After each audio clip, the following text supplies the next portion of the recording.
I am the Tofu Golem. Please enjoy the video.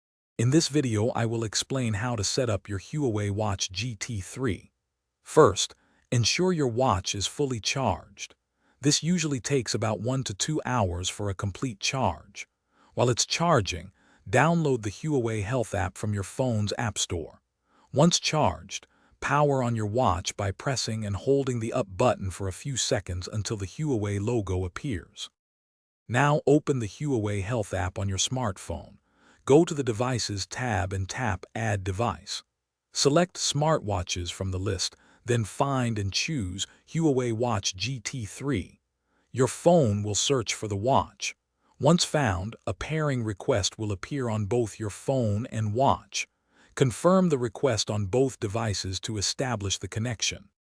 With your watch paired, it's time to personalize it. On your watch, you can adjust basic settings like language, time format, and units of measurement. Through the Huawei Health app, you can browse and apply various watch faces to suit your style.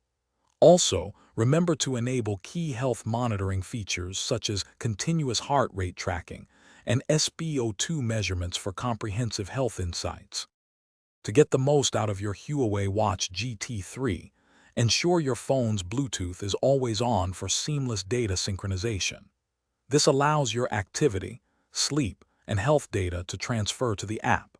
Within the Huawei Health app, grant the required permissions for notifications. You can then customize which specific app notifications you want to receive directly on your wrist, keeping you connected without constantly checking your phone. Thanks for watching. Consider subscribing if we helped you today.